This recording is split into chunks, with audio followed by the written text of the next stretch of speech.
রিকশায় চড়ে গন্তব্যে যাওয়ার পথে হঠাৎই রাস্তায় 10 টাকার একটি নোট কুড়িয়ে পায় রিকশাওয়ালা। নোটের মধ্যে 2 ভরির স্বর্ণের বার পেয়ে চক্ষু কপালে। দিশেহারা হয়ে যাত্রীর কাছে সেই স্বর্ণের বার বিক্রির প্রস্তাব দেয় রিকশাওয়ালা, আর সেই স্বর্ণ কিনলেই ফেঁসে যায় যাত্রী। অভিনব এমন প্রতারণা শুরু হয়েছে বরিশালে। নগরীতে চিকিৎসা নিতে আসা গ্রামের নারীদের টার্গেট করে একটি চক্র প্রতিনিয়ত হাতিয়ে নিচ্ছে লাখ লাখ টাকা। স্বর্ণের বারের বদলে প্রতারকরা ধরিয়ে দিচ্ছে পিতলের খণ্ড।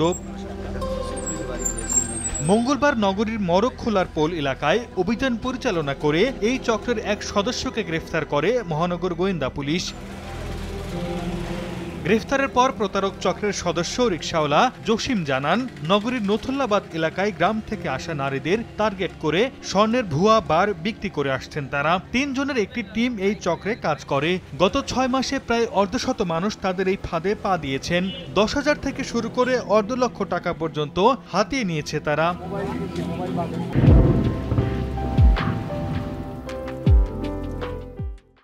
অভিযোগ পেয়ে তদন্ত শুরু করে পুলিশ। গোয়েন্দা পুলিশ জানায়, স্বর্ণের বার নিয়ে প্রতারণার অভিযোগ পেয়ে তদন্ত শুরু করেন তারা। পরে গোপন সংবাদের ভিত্তিতে ফাঁদ পাতলে প্রতারক চক্রের অন্যতম সদস্য জসিমকে গ্রেফতার করা হয়। বাকিদেরও দ্রুত আইনের আওতায় আনা হবে বলে জানায় এই কর্মকর্তা।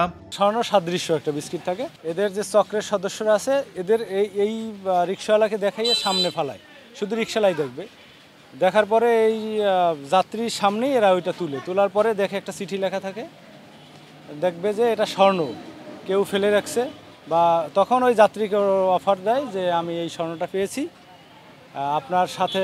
নারীদের সাথে সাধারণত স্বর্ণ থাকেই, কম বেশি থাকে, যে আমার কাছে অনেক বেশি স্বর্ণ আছে, এইটা তো অনেক স্বর্ণ, আপনি এটা নিয়ে আপনার সাথে যা আছে এর থেকে সামান্য কিছু দেন বা সব দেন, এই বলে এই হচ্ছে স্বর্ণটা। ভিকটিম টার্গেট করতে পারলে এদের গন্তব্যে নিয়ে যায়। এদের যেখানে নিরিবিলি জায়গা আছে, তখন ভিকটিমও লোভে পড়ে, যারা লোভে পড়ে তারাই নিঃস্ব হয়ে যায়। প্রতারক জসিমকে গ্রেফতারের পর কাউনিয়া থানায় হস্তান্তর করে গোয়েন্দা পুলিশের সদস্যরা।